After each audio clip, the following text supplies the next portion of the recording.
साथियों नमस्कार। साथियों, करोड़ों केंद्रीय कर्मचारी पेंशनरों का वेतन और पेंशन बढ़ने की बड़ी खुशखबरी आ रही, यानी कि वेतनभोगी पेंशनभोगी की जेब का वजन बढ़ने वाला है, 2 रुपये ज्यादा आने वाले हैं। साथियों, आप सब जगह देख रहे होंगे सोशल मीडिया में, खासकर यूट्यूब चैनल के ऊपर, वहां बहुत सारे आपको गोदी पत्रकार कोट टाई वाले यूट्यूबर आपको कहते हुए बताते हुए बोर्ड के ऊपर समझाते हुए आपको मिल जाएंगे। अब जो आंकड़े उन्होंने जारी करे हैं कि जुलाई 2026 से डीएडीआर में 5% की बढ़ोतरी होने वाली। तो साथियों, सच्चाई क्या है? मेरे पास में बहुत सारे फोन आए हुए हैं, आप जाके दूसरे वीडियो में देखोगे तो बहुत सारे कमेंट आए हुए हैं।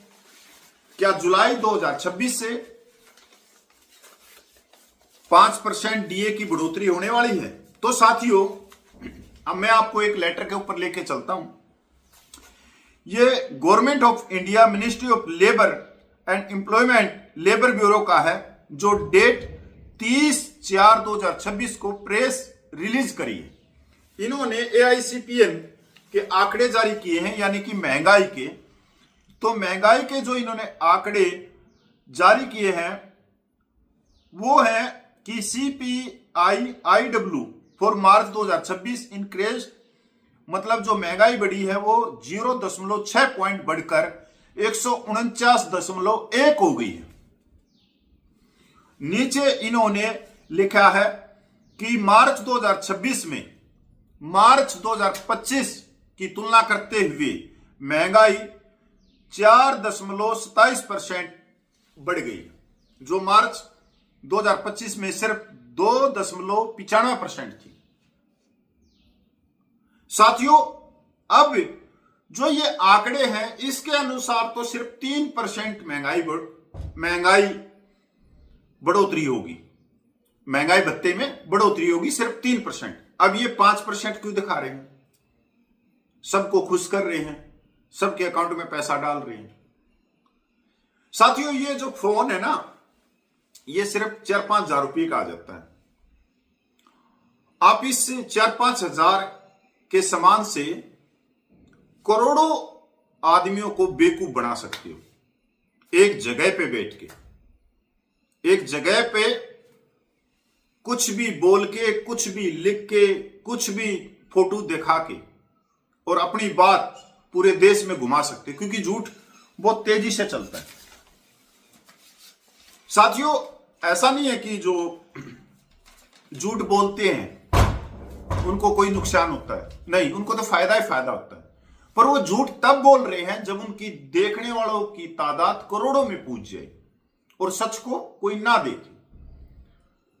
साथियों, आप सबको मालूम है कि पिछले 12 साल से बीजेपी सरकार में है और 12 साल में कोई महंगाई नहीं बढ़ी है, तो एकदम 5% कैसे बढ़ सकती है?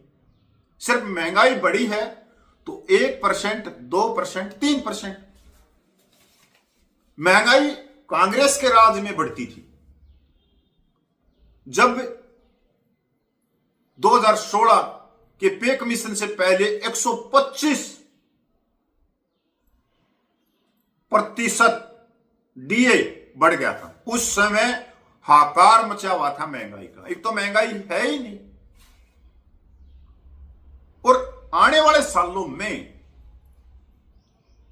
यकीन मानना, जो महंगाई मार्च 2026 में 149.1 पॉइंट है, वो 2-4 साल में 0 हो जाएगी, तो डीए की जरूरत ही नहीं रहेगी।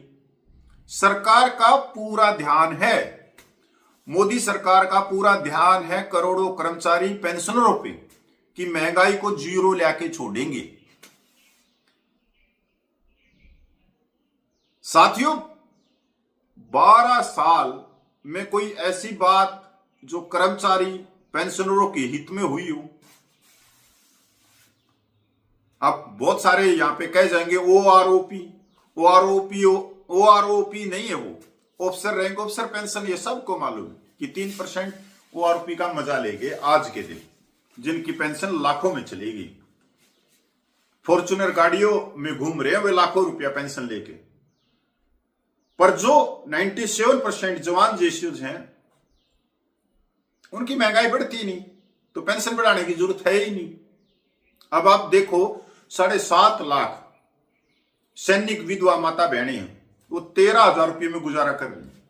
तो सरकार का पूरा फोकस है कि महंगाई कम से कम की जाए। जो 13,000 रुपये में गुजारा कर रहे हैं वो 4,000 6,000 रुपये में भी कर सकते हैं। अगर महंगाई की किसी को मार पड़ रही है तो इस देश में सिर्फ नेताओं को, अडानी अंबानी को, और जो फर्स्ट क्लास के ऑफिसर जो एसी रूमों में बैठे हैं, क्योंकि एसी भी तो 50-50 हजार रुपये की आती है, बिजली का बिल आपने पता 8-8 रुपये यूनिट है। तो महंगाई तो उनको मार कर रही है। मैं तो कहता हूं सरकार को उनका सबसे ज्यादा ध्यान देना चाहिए। जो ग्रामीण क्षेत्रों में रहते हैं उनको कोई ज्यादा लू नहीं लगती, वहां पेड़ पौधे भी होते हैं, खाट बाहर डाल सकते हैं पेड़ के नीचे, क्या है उसको जरूरत है कूलर की, इन चीजों की। तो साथियों, ये जो फेक यूट्यूबर हैं, जो कोट टाई वाले यूट्यूबर है, मैं इनको ऐसे ही नहीं कोट टाई वाले कहता हूं, ये झूठ की दुकान है। इनकी वजह से आप ये सोचोगे कि ये झूठ बोल रहे हैं तो कपिल भाई अपना क्या लेना देना है, मीडिया है, कोई भी बोल सकता है। बिल्कुल बोल सकता है। जो सिविलियन है जिनके पास में रोजगार नहीं, वो झूठ बोलने कोई बड़ी बात नहीं, अपना पेट पाल रहे। अगर कोई एक्स सर्विसमैन सूबेदार है, सूबेदार मेजर है, ऑनरेडी कैप्टन है, जिनकी पेंशन 34,000 से लेकर 43,000 रुपये प्लस डीए है, तो यार वो भूखे तो नहीं मर रहे कि वो झूठ बोलने की कतार में खड़े हो जाएं। अब इसका नुकसान क्या होता है कि ये इतने झूठ बोलते हैं कि 32 लाख पूर्व सैनिक इनकी बातों को सच मान लेते हैं। वो अपनी मांगे उठाना ही भूल जाते हैं। वो ये तक भूल जाते हैं कि इस देश में बगैर मांगे हुए कोई कुछ नहीं देगा, और सपना लेने लग जाते हैं। और सरकार मस्त हो जाती है कि जब ये इतने में गुजारा कर सकते हैं तो इनको जरूरत ही नहीं है ना ओआरओपी की, ना परमेश्वर को, ना मिलिट्री सर्विस पे एक सम्मान की, ना डिसेबिलिटी पेंशन की एक सम्मान की।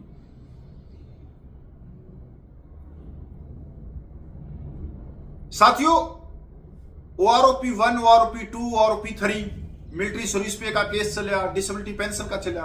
अब इन यूट्यूबरों ने क्या कहा कि बस आ गए आपके खाते में, कल हो जाएगी मिलिट्री सर्विस पे 15,500, डिसेबिलिटी पेंशन हो जाएगी 2.5 लाख रुपया, परमेश्वर को मिल जाएगी ओआरओपी। इसका नुकसान यह हो गया सब सो गए, मिला कुछ नहीं, बाबा जी का ठल्लू। इसका नुकसान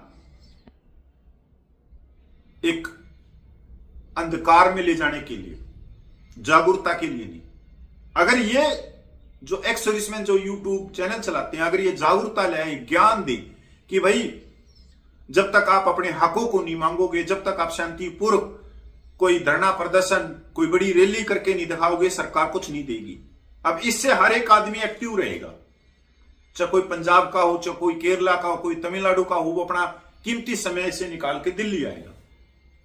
तो ये जो झूठ है ना, ये सब गोदी मीडिया का काम है। ये सारा इनको ऊपर से आदेश मिलते हैं कि इस तरह से लाखों कर्मचारियों को बेवकूफ बना के रखना है, इनको एक्टिव नहीं करना, कहीं ये दिल्ली ना आ जाए, कहीं अपने हक ना मांगने लग जाए। तो ये इसलिए मेरे को ये बुरे लगते हैं कि नहीं, ये ना तो अपने यहां धर्म निभा रहे, ना इनके अंदर जिम्मेवारी, ना सैनिक परिवार के हक में ये, ना इनके अंदर किसी भी शरीर के कोने में कोई नैतिकता, ना ईमानदारी, ना उस जिसकी रोटी खा रहे हैं उस फौज की, उन 32 लाख पूर्व सैनिकों की उनके प्रति इनकी वफादारी है।